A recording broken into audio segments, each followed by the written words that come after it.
you'd like to turn tonight to the book of 1 Samuel.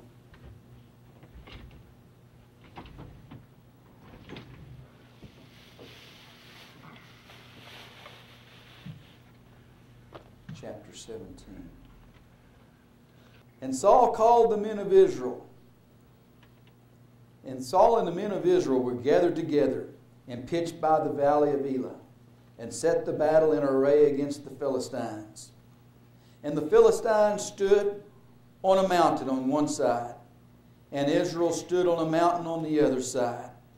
And there was a valley between them, and there went out a champion out of the camp of the Philistines, named Goliath of Gath.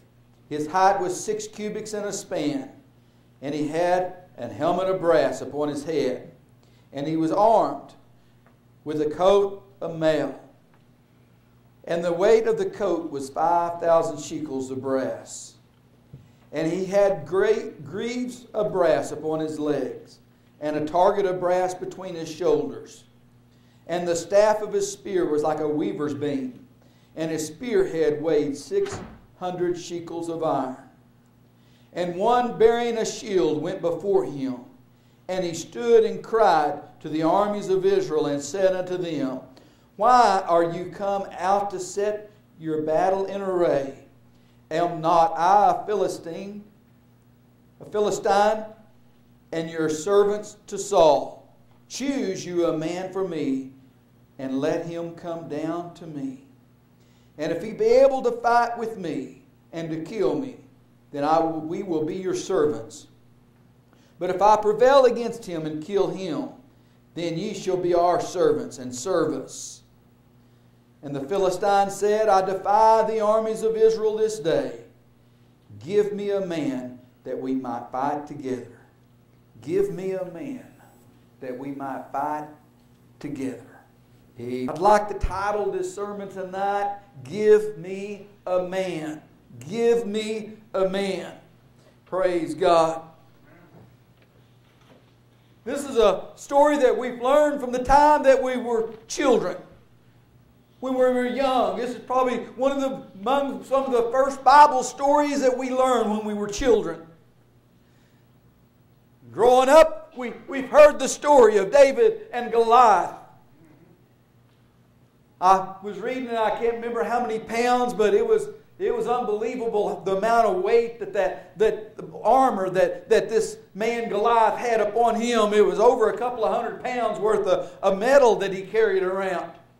We're talking about a man that was big. He was strong. He wasn't a weakling. He was a big, muscled up guy. Kind of like Jerry after he's been working on his weights. Here I am. Not really.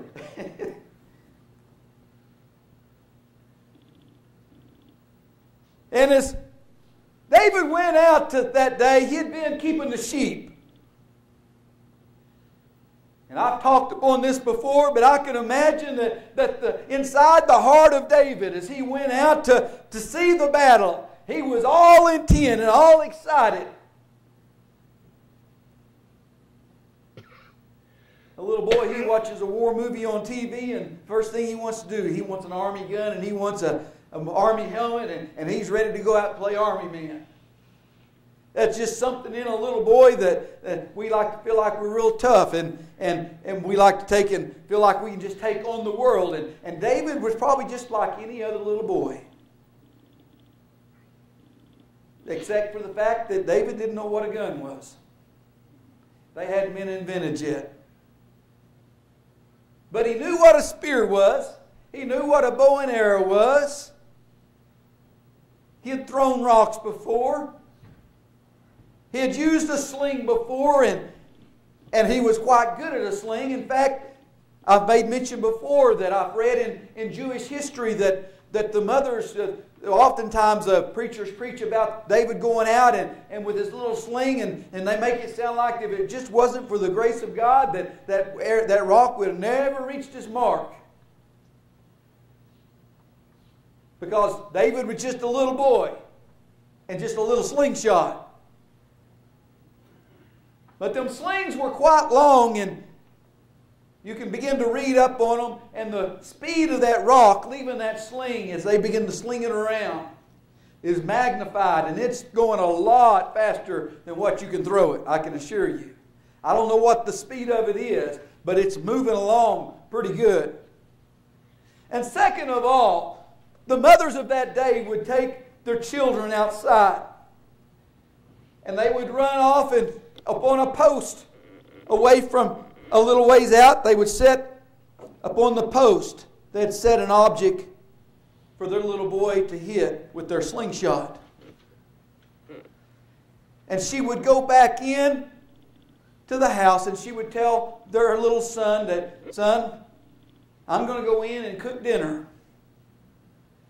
And when you've successfully picked up a rock and knocked that target off that fence post out there, then you can come in and I'll have some supper, and I'm fixing your favorite. I've got some honey from the honeycomb.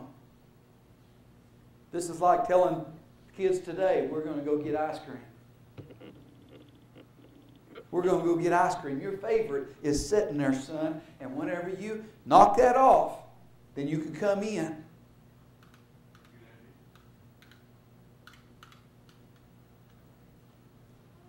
Brother Andy, them little boys got pretty good at it. They got pretty good. Every day they was out there working on their skill with a slingshot shot. And they got pretty good at it.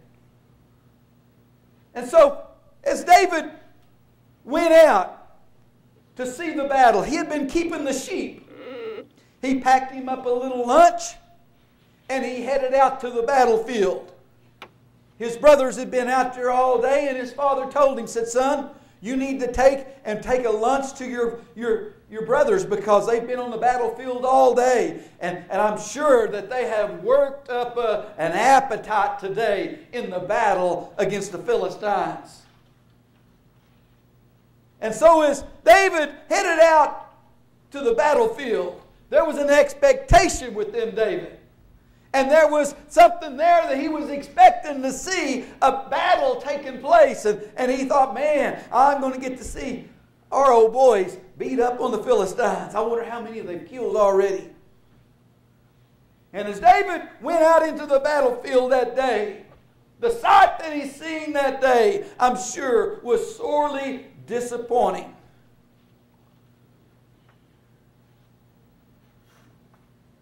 Because what he seen that day was all of his brothers with all the rest of Israel's armies huddled up and trembling in fear. They had been intimidated. While Goliath stood out there and screamed at them, I defy your God.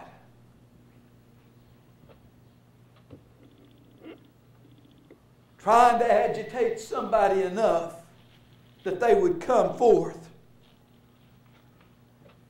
And then he would holler out, give me a man. Give me a man. Give me somebody that'll stand up.